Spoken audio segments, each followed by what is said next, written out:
Hello বন্ধুরা, পিপিমা ওয়ার্ল্ডের পক্ষ থেকে তোমাদের সবাইকে জানাই একরাশ ভালোবাসা।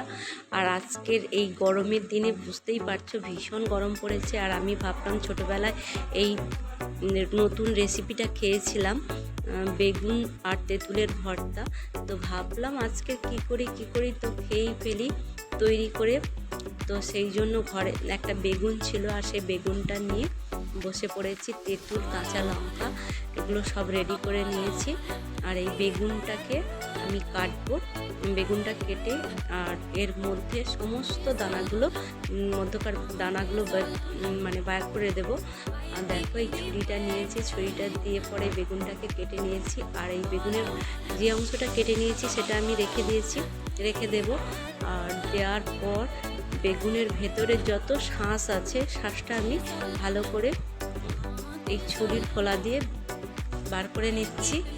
আর দানাগুলো ভালো করে বার করে নিচ্ছি, কিন্তু আমার বেগুনটা খুব ছোট হয়ে গেছে আর ছুরিটা বড়, সেই জন্য পাচ্ছি না। ভেতরে অতটা গেলে পরে বেগুনটা কেটে যেতে পারে বা ফেটে যেতে পারে, তাই চামচ ব্যবহার করছি। দেখো চামচ দিয়ে ভালো করে সমস্ত দানা পুরোগুলো বার করে নিচ্ছি। আর এইটা ছোটোবেলায় খেয়েছিলাম, আর অনেক দিন খাওয়া হয়নি। তো আজকে দুপুরে এত গরম পড়েছে, ভাবলাম একটু খাই। ছোটোবেলার সেই কথাগুলো খুব মনে পড়ছে, তেঁতুল খাওয়ার যে নেশা। আর এই খাওয়ার জন্য আজকে দেখো বেগুনটার ভিতরে সমস্ত শ্বাসটা বার করে দিয়েছি।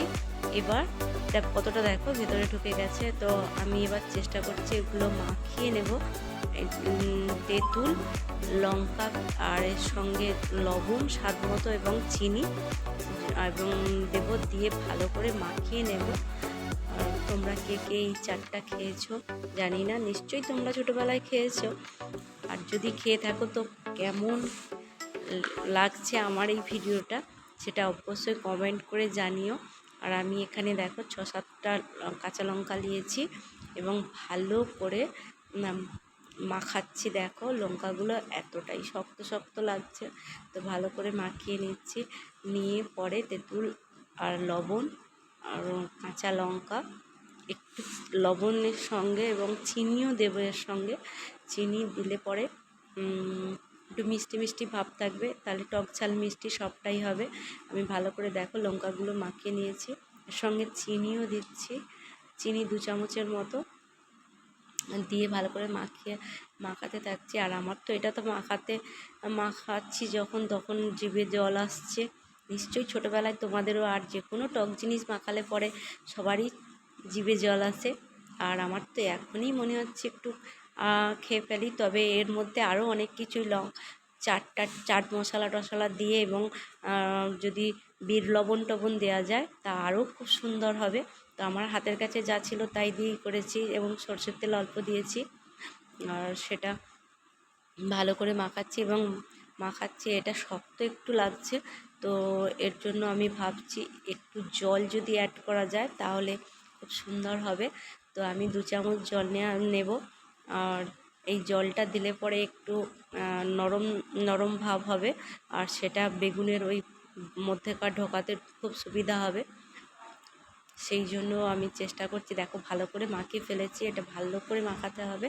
মাখানোর পর ওই বেগুনটা যেটা আমি নিয়েছিলাম সেই বেগুনটার মধ্যে এই পুরগুলো সমস্ত ঢুকিয়ে দেবো। তবে আমার অনেকটা চাট হয়েছে আর বেগুনটা অনেক ছোট, সেই জন্য সমস্ত দিতে পারবো না ঢোকাতে, কিন্তু আমি চেষ্টা করছি কতটা পারি। তো দিয়ে পরে এই বেগুনটাকে একটা প্লেটে করে রোদে দেব।